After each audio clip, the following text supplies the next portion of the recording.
Oh! Oh! Oh! Oh! Oh! Punta na.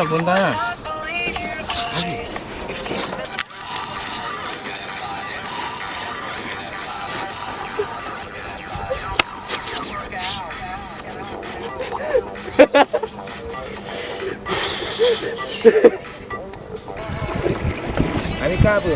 Oh my God, यो पानी त दुई टुक्रा हुँदैछ। हाम्रो कुदाइ हेर्न सक्नुहुँदैछ होला।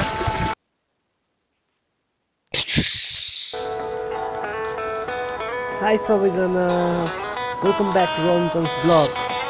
Yo guys, son, we are in Pokhara, in Fewa taal, and today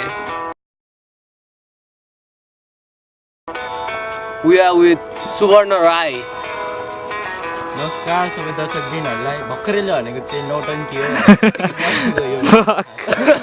यो भिडियो चाहिँ हामीले बनाएको हो हाउ टु के भन्छ त्यसलाई यस्तो क्या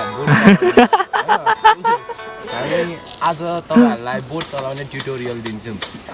सबभन्दा पहिला हामी अहिले यहाँ पोखराको फेवा तालमा छौँ।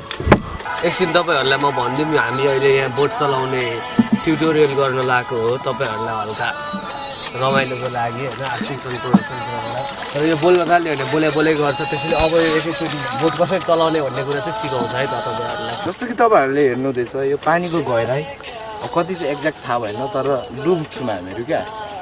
त्यही भएर सबैभन्दा पहिला वाइल यु बोट 4400 यो लाउनुहोस्, यो पनि नलाउनुहोस्। सबैभन्दा पहिला गोजी छाम्नुहोस्। 2 घण्टाको 500 कति लिन्छ नआउनुहोस् यहाँ, महँगो छ। त्यही पनि अब आइहाल्यो, सिकौँ न त। अब सबभन्दा पहिला म यहाँ बस्नुको कारण चाहिँ यो भनेको बोटको बटम भन्नु कि टप भन्नु दुइटै उस्तै छ। यहाँ चाहिँ के भन्छ म बसेको यो बोटको ब्यालेन्स बनाउनुको लागि। म यहाँ उभिनु पनि सक्छु उफ्रिनु पनि सक्छु किनकि म यहाँ ब्यालेन्स गर्दैछु। अब सबभन्दा सुरुमा बोट चलाउनुको लागि फेरि ब्यालेन्स गर्न नसक्नेहरू उभिएर भने चाहिँ फेरि गयो है। ब्यालेन्स जबसम्म तपाईँ यो गर्नु कन्फिडेन्ट हुनुहुन्न तपाईँ यो ट्राई गर्दै गर्नु नगर्नुहोस्, घरमा पनि ट्राई गर्दै नगर्नुहोस्। अब बोट चलाउनु सिकाउँछु है त म तपाईँहरूलाई। अब मलाई बोट चलाउनु 5-6 तरिकाले आउँछ। पानीभित्रबाट पनि म कुदाइदिन्थेँ। अब जाडो छ म उठेर पनि कुदाउन सक्छु, बसेर पनि यता घुमेर पनि कुदाउन सक्छु म।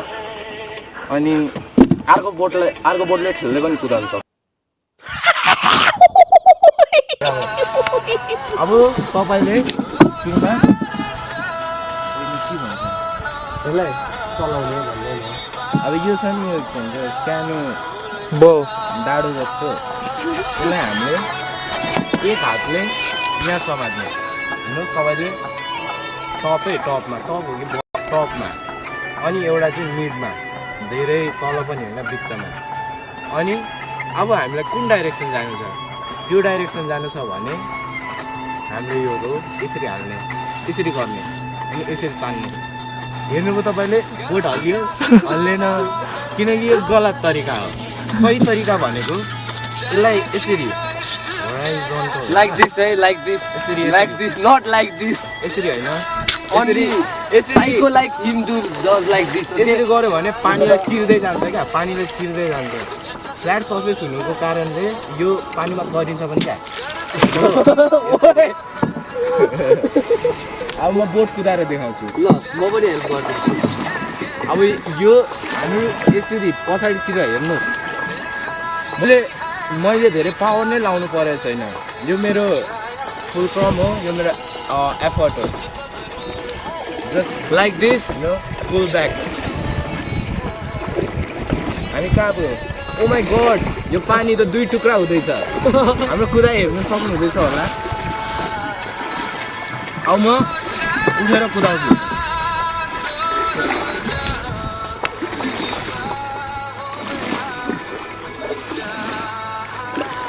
के गीत बजेको भने माधव भयो धेरै ट्युटोरियल दिनुहुन्छ।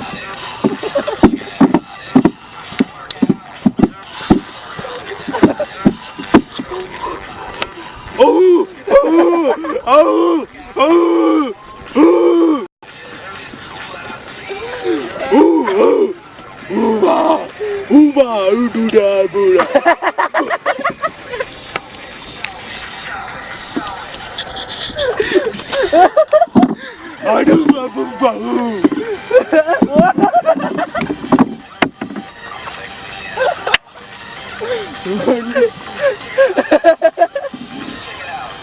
So Ashish, I'm live soon. Huh? Yeah. Yeah. Yeah, Okay, Nepal. this is, This is Pokhara water band. and here we have Subarna Rai. Now, today guys, I'm going to show you some heavy metal riffs and solos. Here, the first riff goes like this.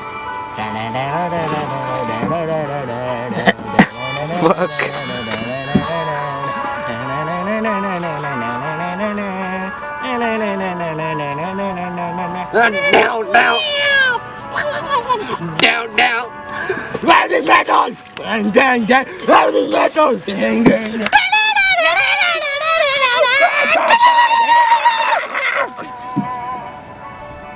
Dan, dan.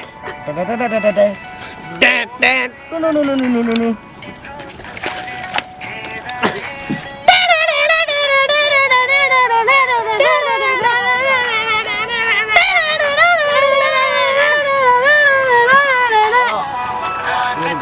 It's technical problem.